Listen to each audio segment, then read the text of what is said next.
your nation, your province, your southern Alberta. From the heart of Lethbridge, it's Bridge City News Weekend Edition with Jeanette Roche. Hi, I'm Jeanette Roche. Thanks so much for joining us for a look back at what made headlines in Alberta this past week. Police in Lethbridge are asking for the public's help regarding an ongoing investigation where a senior citizen was kidnapped and robbed at her South Side home.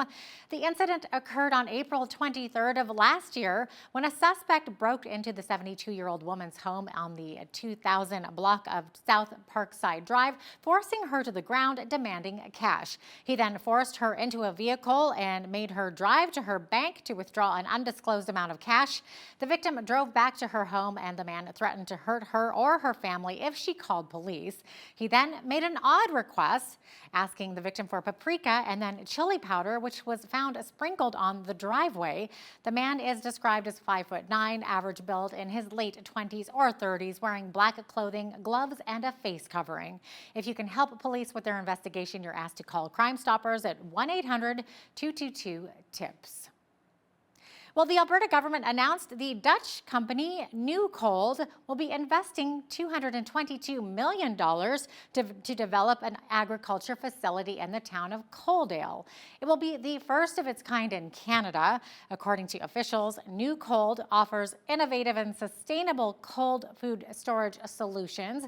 Government officials say $2 million taxpayer dollars will also help the rural stream to create 50 permanent and 200 temporary jobs. Jobs Minister Matt Jones says the project will not only create good jobs, diversify our economy, but it will also help boost Alberta's agriculture sector. Our government's programs and policies have created an investment and business-friendly environment, which I heard about this morning. At 8%, Alberta has the lowest corporate tax rate in Canada and among the lowest combined rates in North America. We continue to remove barriers for workers and to attract talent to our province in high-demand areas, including the skilled trades. And our government's efforts to cut unnecessary red tape, modernize regulations, and reduce administrative burdens have saved Albertans and businesses more than $2.75 billion since 2019. Officials with the town of Coaldale spoke about the Dutch company Newcold's plan to build this new storage facility warehouse in the region. Coaldale Mayor Jack Van Ryn says this investment is historic for his town. This is a very exciting day for the town of Coaldale. This is the largest private investment we've had in our municipality in our 105-year history. In the short term, approximately 200 people will be employed for this project, and then long term, there's going to be a staff of 50. Coaldale is very fortunate to have a very strong administrative team. They did not hesitate for a second when Invest Alberta reached out to the town of Coaldale to see if we wanted to put in a proposal to have Newcold come to our municipality. And even though there was quite a few hurdles for our team to jump through, I should say, they had no problem doing any of that. Well, last weekend recognized a day to honor and remember workers who have been killed, injured, or suffered an illness resulting from work-related incidents. Each year on April 28th, people across Canada and around the world stop to remember these workers. On Monday afternoon, a special ceremony was held at Mountain View Cemetery in Lethbridge where several wreaths were laid. Roses were also dispersed by first responders, officials with the City of Lethbridge, the Chamber of Commerce, along with the provincial government and the Canadian Union of Public Employees. In the past year, 165 workers were killed across Canada, including one occupational-related illness fatality here in Lethbridge. A day to reflect on our current health and safety practices and how we could improve on them and ensure that our workers are protected and they return home safely at the end of the day, which is all we would like. Especially for those workers that are not part of a union, that don't have a union to back them up. If they bring those concerns up to their employers, they have to make the decision whether they're going to carry out the unsafe task or bring something up, and they could lose their job and their source of income. It is a sad day, and it's a huge initiative on behalf of the families right across Canada for people that have passed away from workplace tragedies. So it's a good reminder every year, and that, you know, it's all of these fatalities have real consequences, long-term consequences for the families. The National Day of Mourning was officially recognized by the Canadian government in 1991 and has spread to about 80 countries worldwide. After the break, we hear from the Lethbridge MP about being kicked out of Ottawa's House of Commons this week. We'll be right back.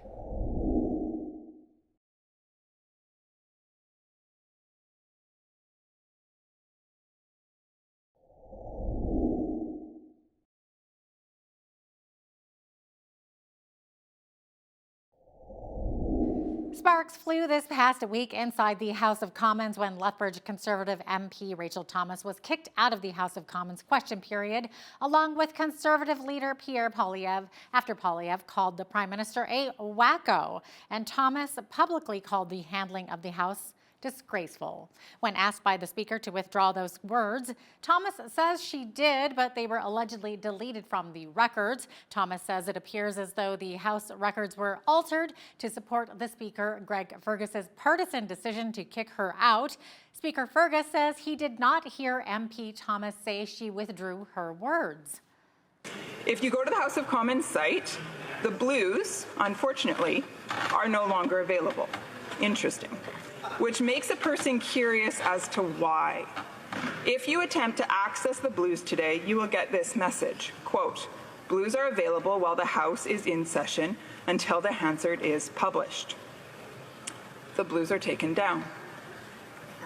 Luckily, though, Mr. Speaker, for you, I kept a copy of those blues that were sent to me yesterday at the end of the day, and I have them available to submit to you here. Interesting. And I will just point out that if we flip through them, on this page here, you can see my words are kindly highlighted for you. Wow. Despite pressure from both the Conservatives and the Bloc to step down, House Speaker Greg Fergus says he will do no such thing. An additional 100 firefighters are being hired to help battle the various wildfires still burning here in Alberta. Forestry and Parks Minister Todd Loewen says the extra hands are needed to respond to multiple blazes across the province. Loewen says with Budget 2024, the province will also be bringing 2 additional air tanker groups to help battle the fires. These investments will result in significant improvements to our wildfire operations, allowing us to better protect Alberta's communities and forests from the impacts of wildfire. Our enhanced night operations will benefit from these Budget 2024 investments. During the 2023 wildfire season, Alberta Wildfire piloted several programs, one of which included wildland firefighters and personnel working extended hours to combat wildfires. Fire behavior is typically more subdued at night, as temperatures are usually lower and humidity is higher. The addition of 2 night vision equipped helicopters will allow us to carry out an increased number of nighttime helitanking operations, which is just one of the ways we're working smarter this wildfire season. There are currently around 40 wildfires burning in the province. Minister Loewen says the best way to combat wildfires is to be vigilant this season. The province announced it's developing a plan to improve passenger rail service in Alberta. The new rail master plan will look into the feasibility of passenger rail service, including intercity, commuter, and high-speed trains. Officials say this new plan will be vital in advancing passenger rail service in the province. Premier Danielle Smith says she is confident that once this network is built, it will improve daily life and work, boost the economy, and take away the stress of long-distance travel. It should also help to bring in extra tourism dollars. We know that passenger rail lines through the mountains are very popular and provide passengers with views and experiences they cannot duplicate in a car or truck or bus or plane. But right now, those experiences end in Banff and Jasper without regular and simple connections to our major cities. There's an opportunity here that we would be foolish to disregard. Over the last couple of years, Alberta shelters answered over 59,000 calls for help due to domestic violence. That is an increase of 12.5% compared to previous years. The Alberta government says it will invest an additional $10 million over the next few years to support those who are victims of sexual violence. May is Sexual Violence Awareness Month, and government officials say 1.8 million Albertans have experienced some form of sexual violence in their lifetime. They say victims of sexual violence should be able to access the help they need when they need it, So 15 sexual assault centers across the province will receive the financial boost. Jill Young, CEO of YWCA for Lethbridge and District, says awareness and education play vital roles in preventing domestic violence. It's a combination of twofold. We see that increase in domestic violence and that potential of increased domestic violence, but we also see that increase in awareness and education, which is so important. This does affect both men and women, although women are more heavily affected and have a larger percentage of reported intimate partner violence. But it's also important that we engage in that prevention side as well. On the other side of the break, we plunge into Alberta's water sharing agreement with our legislative correspondent, Tyler Dawson, who also discusses the upcoming NDP leadership debates.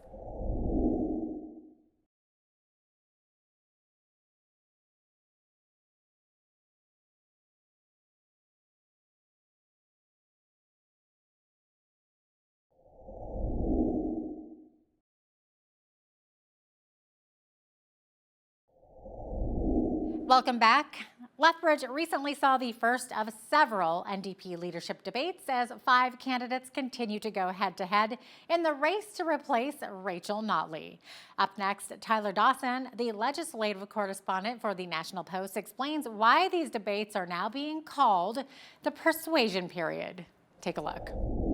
At this point, as you mentioned, the persuasion period, this is about fighting over the big pot of people, not just the people you've signed up, but everybody who's joined the party over the last 10, 20, 15, 30, 40, whatever years. So the debate is a great example of that. This will be a time that all the leadership candidates are in the same room. They'll all be answering the same questions. I would imagine you'll see a little bit more discussion, perhaps, of policy, sort of trying to tease out where they might want to take a platform.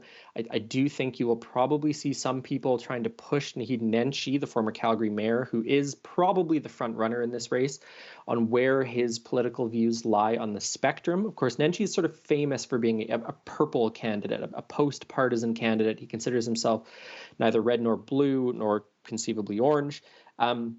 And of course, the NDP has at times been a very left-wing party. Rachel Notley, I think it's fair to say, brought that party a bit more towards the center. Certainly, there are candidates running right now. Gail McGowan, the president of the Alberta Federation of Labour, for example, is a fairly old-fashioned workers-style New Democrat. So I think those are some of the issues we're going to start to see teased out. And it's very much going to be the period of time when the candidates are trying to distinguish themselves from the pack, appeal to the members that are out there, because, of course, you don't want to win and then find out that some huge portion of the party really hates you.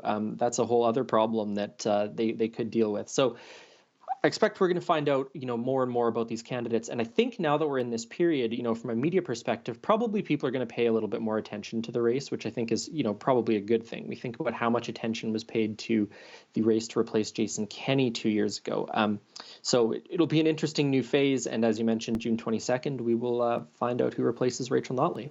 Yeah, we're also being told that Alberta is facing a real risk of drought this summer. So while we don't know the full extent quite yet because snow melt water is still entering the system, the government did take several steps to ensure that there will be enough water for human, agricultural, and livestock needs.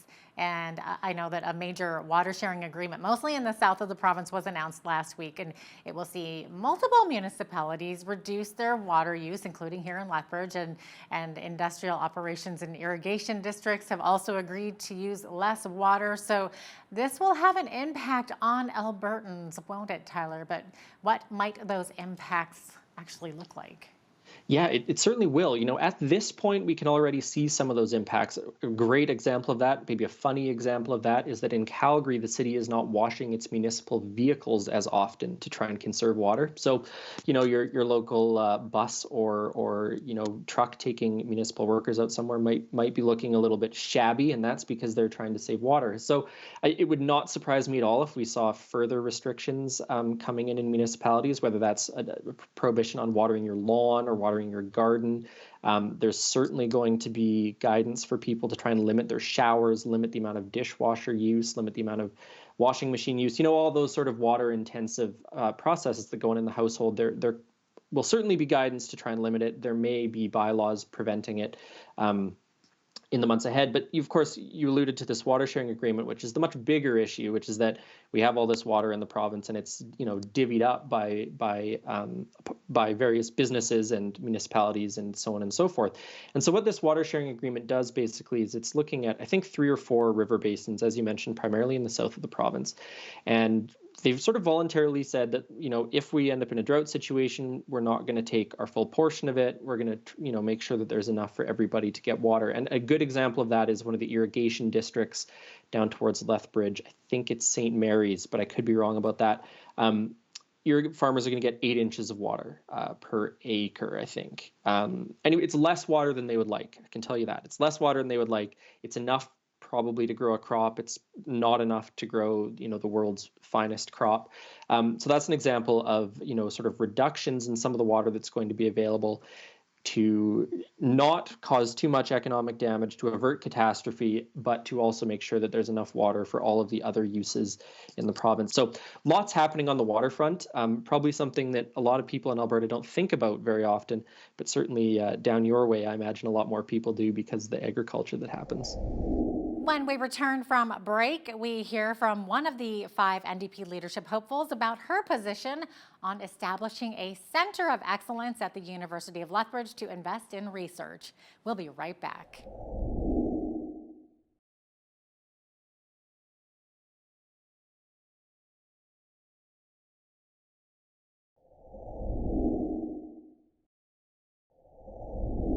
The Alberta NDP will be choosing their new leader on June 22nd, and there are 5 candidates racing to become Rachel Notley's successor.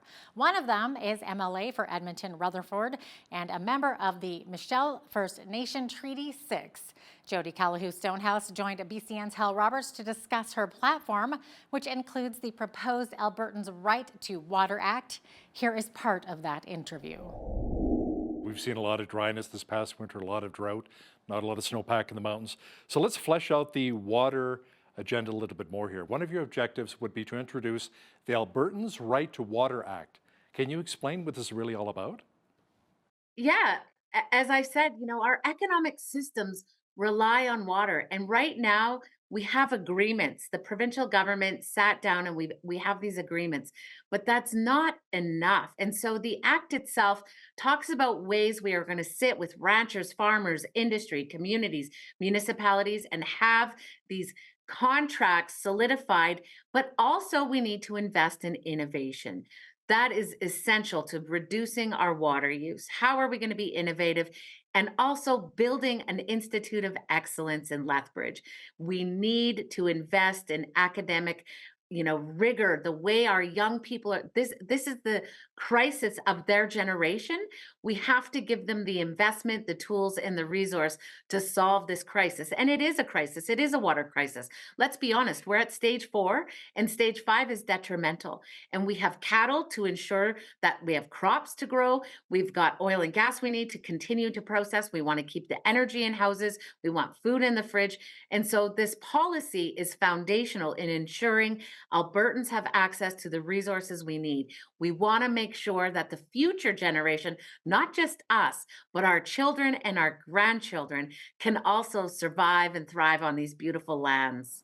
Now, your plan would also involve establishing a center of excellence at the University of Lethbridge to invest in the research, development, and commercialization of innovative water technologies. So, Jody, why here in Lethbridge? Well, we know that the water drought is going to be the most dangerous in southern Alberta. We already know the snowpack, as you mentioned earlier, is the lowest it's ever been. The soil, the moisture is the driest it's been recorded in 105 years. We had the hottest March ever recorded in history. And we've seen down in the rivershed, down below in the Bow, that it's the lowest it's ever been. And so we have to invest where the crisis is. We want to make sure that the solution is going to be where it's relevant, so we can ensure that southern ranchers and southern farmers and industry in the south, so that cities like Lethbridge and all the beautiful towns around there, Okotoks, we know they're going to have a huge water problem. We have to make sure that people down in the south are thriving with water. And that's why the investment in Lethbridge, because the crisis is going to hit there the hardest. Now, you are currently the opposition critic for environment, parks, and climate resilience. What would your priorities be in the area of climate change? Well, of course, water is foundational. And then we got to look at carbon capture. And we have to really invest in Albertans. We have to invest in our labor and our talent recruitment. And we have to do things a little differently. We're already doing things. We have to double down on renewables. We have this moratorium, which has caused huge harm in investment. We have to bring those investors back into Alberta. We have to stabilize our economy because we know many of our systems are broken, the healthcare, the education. And in order to fix those, we need money, which means our economic systems have to be sound, which means energy. Alberta has been the source, the number one economic source around the world because of our oil and gas and our energy. Double down on our renewables, which means getting geothermal. We're already experts in drilling. Geothermal is just another form of drilling. Norway gets 72% of their total power through geothermal, through steam power. So having geothermal, having our wind turbines up and thriving and running properly, getting our solar panels up and making sure we're doing carbon capture, turning the climate crisis into climate economics. That is what is going to make Alberta a global leader and competitor in the market economy, is turning our crisis into our economic system so that we are thriving as Albertans. We need to make sure Albertans have jobs, that families are able to give, the affordability crisis. Part of the part of being on tour with people and going around with Albertans is people are devastated. People are losing their jobs. They can't afford, they're making decisions between utilities and groceries. So we have to increase the economics of our province, and that means doubling down on renewables. We need to take a short break, but when we return, a special contest to refurbish a historic theater in the Crow's Nest Pass, and it needs your vote. We'll be right back.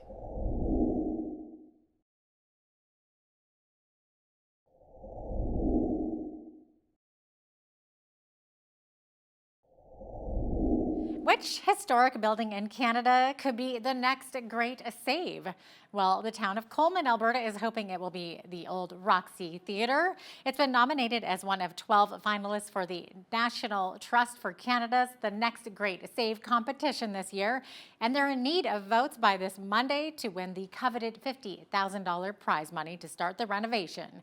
I recently spoke with Fred Bradley of the Alberta Historical Resources Foundation about the role the Roxy Theatre has played in Coleman.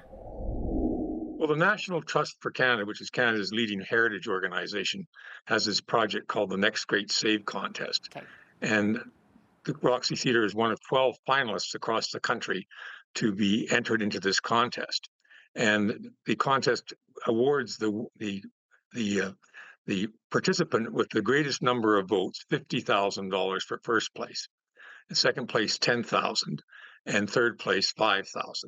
So our community is our project, we applied and we were successful.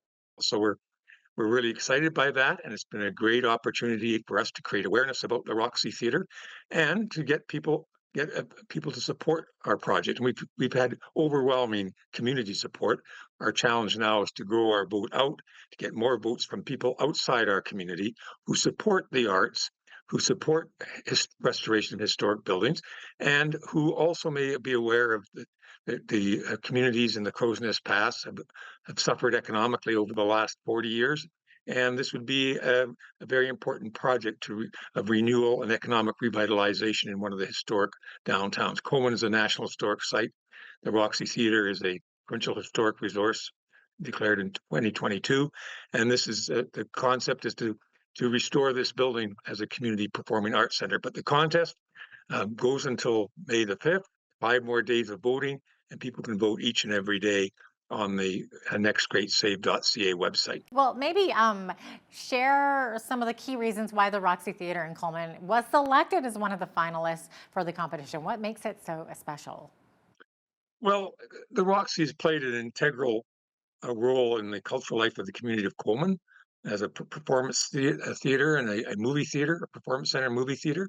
And it's iconic. It's a historic landmark building with pristine acoustics and classic lines, and one of 3 surviving Quonset hut-style theaters in Canada, believe it or not. So it's really a unique project. As you can look in the photo behind me, you can see the Quonset in the back of it. The front is a 2-story brick building.